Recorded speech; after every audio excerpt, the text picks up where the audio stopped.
Hello, আসসালামু আলাইকুম। ফারমান আপনাদের সবাইকে স্বাগতম। আশা করি সবাই ভালো আছেন, সুস্থ আছেন। ভাই, আপনি কি সত্যি উদ্যোক্তা হতে চান?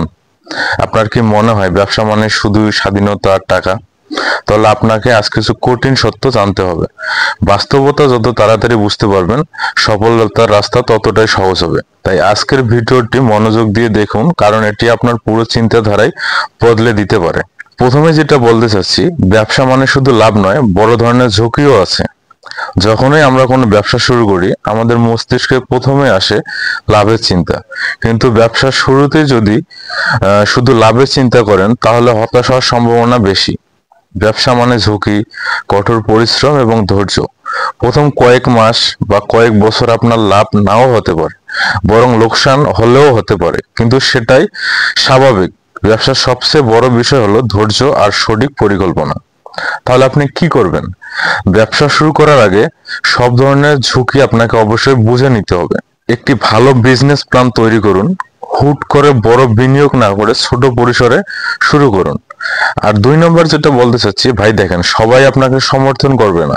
আপনি যখন চাকরি ছেড়ে ব্যবসা শুরু করতে চান, তখন চারপাশের মানুষ আপনাকে নানাভাবে নিরুৎসাহিত করবে যে তুই এটা পারবি না, ব্যবসা খুব কঠিন, চাকরি করাই ভালো, বড় বড় লোকেরাই ব্যবসা করে, আমাদের দ্বারা হবে না, ইত্যাদি ইত্যাদি কথা। কিন্তু সত্য হলো, সফল উদ্যোক্তারা এসব নেতিবাচক কথায় কান দেন না। তারা নিজেদের স্বপ্নের উপর বিশ্বাস রাখেন।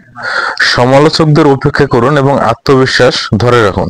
আপনাকে যারা ডিমোটিভেট করে, এই ধরনের লোকের কাছ থেকে যতটা পারেন দূরে থাকুন এবং আপনি কি করতে পারেন সেটা প্রমাণ করুন।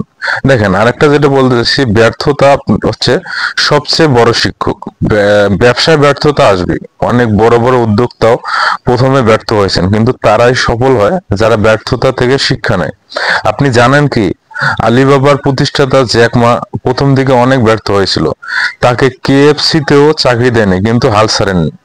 আপনি কি করবেন? ব্যর্থতাকে শিক্ষা হিসেবে নিন, হেরে যাবেন না। সমস্যা বের করুন, নতুন কৌশল নিন। ব্যর্থ হলে দমে না গিয়ে দ্বিগুণ উদ্যমে চেষ্টা করুন। আরেকটা যেটা বলতে চাচ্ছি, ভাই দেখেন, অবশ্যই কঠোর পরিশ্রম করতেই হবে। বড় বড় উদ্যোক্তাদের দিকে তাকান, তারা সবাই কঠোর পরিশ্রম করেন। এমন নয় যে রাতারাতি তারা কোটিপতি হয়ে গেছেন। তারা দিনে কেউ কেউ 12 থেকে 14 ঘন্টা পর্যন্ত পরিশ্রম করেছেন, তবেই আজ তারা সফল।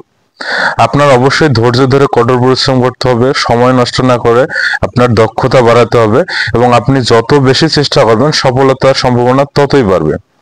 আরেকটা যেটা বলতে চাচ্ছি, ভাই দেখেন, টাকা আসবে, কিন্তু আপনাকে ধৈর্য ধরতে হবে। অনেকে ভাবে ব্যবসা করলে দ্রুত অনেক টাকা আসবে, কিন্তু বাস্তবে প্রথম দিকে ভালো আয় নাও হতে পারে।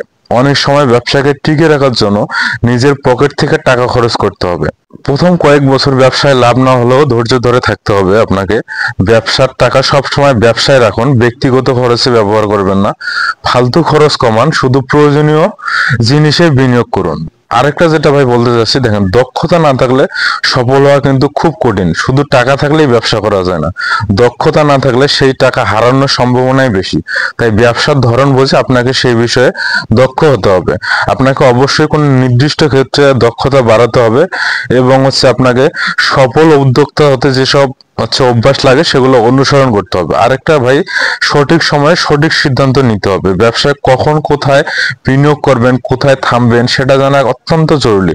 ভুল সিদ্ধান্ত নিলে বড় ধরনের ক্ষতি হতে পারে। তাই আপনাকে ভালো করে চিন্তা ভাবনা করে সিদ্ধান্ত নিতে হবে। অযথা কোনো ঝুঁকি নেবেন না, এবং আগেই প্ল্যানিং ঠিক মতো করে রাখতে হবে। আরেকটা ভাই বলতে চাচ্ছি, যেটা দেখেন, মানসিকভাবে শক্ত থাকতে হবে। উদ্যোক্তাদের জীবনে স্ট্রেস অনেক বেশি থাকে। অনেক সময় চাপ এত বেড়ে যায় যে অনেকেই হাল ছেড়ে দেয়, কিন্তু যারা মানসিকভাবে শক্ত থাকে তারাই সফল হয়। আপনি যদি সত্যিই সফল উদ্যোক্তা হতে চান, তাহলে আপনাকে এসব কঠিন সত্য মেনে নিতে হবে। এটা সহজ পথ নয়, কিন্তু সম্ভব। নিজের স্বপ্নের উপর বিশ্বাস রাখুন, কঠোর পরিশ্রম করুন, আর নিজের লক্ষ্যে অটল থাকুন। সবাই ভালো থাকবেন, সুস্থ থাকবেন। দেখা হবে আগামী ভিডিওতে। সে পর্যন্ত আল্লাহ হাফেজ।